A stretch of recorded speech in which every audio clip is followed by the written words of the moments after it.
बढ़ती महंगाई के बीच आम लोगों को राहत देने के लिए केंद्र सरकार ने बड़ा कदम उठाया है। केंद्र ने पेट्रोल और डीजल पर एक्साइज ड्यूटी घटा दी है। पेट्रोल पर 8 रुपए जबकि डीजल पर 6 रुपए एक्साइज ड्यूटी घटाई गई है। इससे पेट्रोल 9.5 रुपए और डीजल 7 रुपए प्रति लीटर सस्ता हो गया है। वित्त मंत्री निर्मला सीतारमण ने इसकी जानकारी दी। इसके साथ वित्त मंत्री ने बताया कि पीएम उज्ज्वला योजना वाले सिलेंडर पर इस साल 200 रुपए की सब्सिडी दी जाएगी।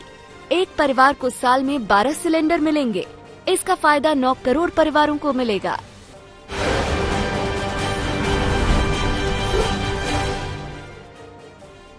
सरकार ने पेट्रोल डीजल के साथ पीएम उज्ज्वला योजना के करीब 9 करोड़ लाभार्थियों को गैस सब्सिडी देने का भी फैसला किया है।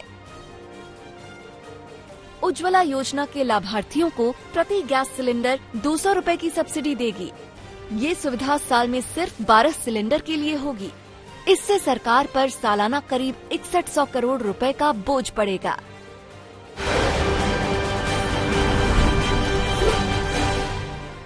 ऐतिहासिक काम हुआ है।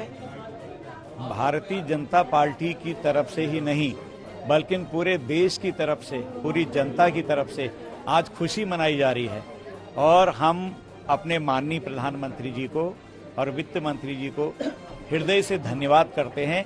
एक इतिहास रचा है।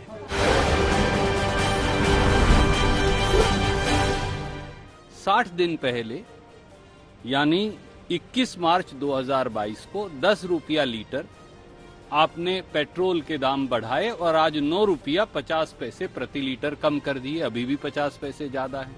तो क्या करें? ताली बजाएं, थाली बजाएं, धन्यवाद करें, बेवकूफ बनाना बंद करें।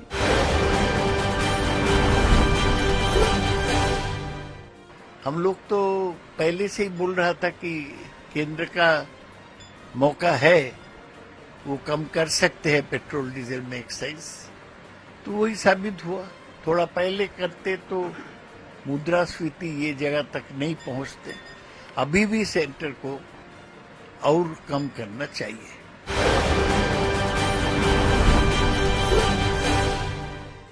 मेरे केंद्र सरकार का, मोदी जी का, फाइनेंस मिनिस्टर का दिल से बहुत बहुत धन्यवाद करती हूँ। पर अब मेरी महाराष्ट्र की बारी आती है और उद्धव ठाकरे जी की बारी आती है, जो बोलते हैं मेरा परिवार मेरी जवाबदारी। पर वो कब समझेंगे मेरा महाराष्ट्र मेरी जवाबदारी?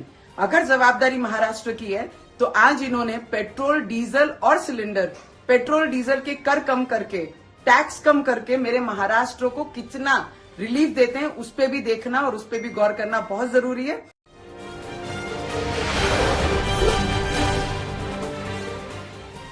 पेट्रोल डीजल की नई कीमतें आज सुबह 6 बजे से लागू हो गई हैं। सरकार के फैसले के बाद प्रधानमंत्री नरेंद्र मोदी ने ट्वीट किया।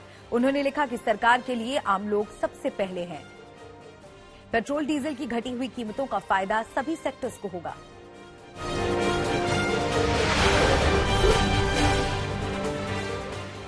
पेट्रोल डीजल के बाद अब सीमेंट और स्टील के दाम भी घट सकते हैं। वित्त मंत्री निर्मला सीतारमण ने कहा कि सीमेंट की उपलब्धता में सुधार के लिए और सीमेंट की लागत को कम करने के लिए बेहतर लॉजिस्टिक्स का सहारा लिया जा रहा है। स्टील के कुछ कच्चे माल पर आयात शुल्क कम किया जाएगा।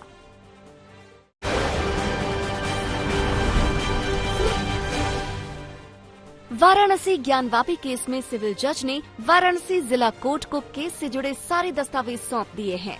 अब सोमवार को वाराणसी जिला कोर्ट में ज्ञानवापी केस की सुनवाई होगी। सुप्रीम कोर्ट ने ज्ञानवापी मामला वाराणसी की जिला अदालत को ट्रांसफर किया है। शुक्रवार को अंजुमन इंतजामिया मस्जिद कमेटी की याचिका पर सुनवाई के दौरान सुप्रीम कोर्ट ने ये फैसला सुनाया। साथ ही सुप्रीम कोर्ट ने आदेश दिया है कि शिवलिंग के दावे वाली जगह की सुरक्षा की जाए, साथ ही लोगों के नमाज की व्यवस्था की जाए।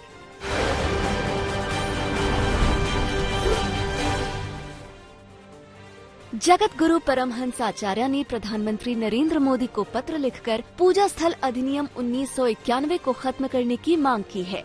पत्र में जगत गुरु परमहंस आचार्य ने मांग की कि कांग्रेस सरकार में बनाए गए इस कानून को खत्म किया जाए। इसके साथ ही उन्होंने जनसंख्या नियंत्रण, समान नागरिक संहिता और गो रक्षा कानून बनाने की भी मांग की।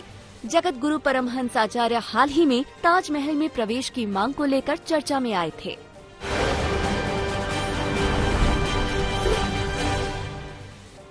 दिल्ली यूनिवर्सिटी के प्रोफेसर रतनलाल को 30 हजारी कोर्ट ने शनिवार को जमानत दे दी। इतिहास के प्रोफेसर रतनलाल को शुक्रवार को ज्ञानवापी मस्जिद में मिले कथित शिवलिंग के बारे में अभद्र टिप्पणी करने के बाद गिरफ्तार किया गया था। कोर्ट ने रतनलाल को 50,000 के निजी मुचलके पर जमानत दी। प्रोफेसर रतनलाल के खिलाफ वकील विनीत जिंदल ने दिल्ली पुलिस में शिकायत दर्ज कराई थी। उन पर धार्मिक भावनाओं को भड़काने का आरोप लगाया था।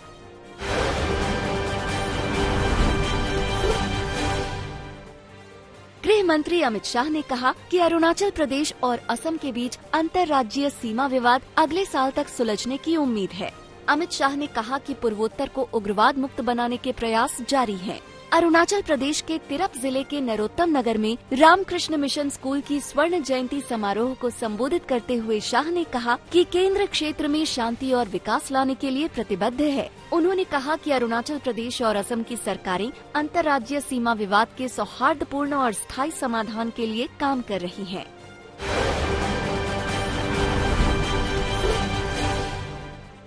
जम्मू कश्मीर टनल हादसे में 10 मजदूरों के शव निकाले जा चुके हैं। गुरुवार रात 11 बजे रामबन जिले के खूनी नाले के पास बन रही टनल का एक हिस्सा धंस गया था।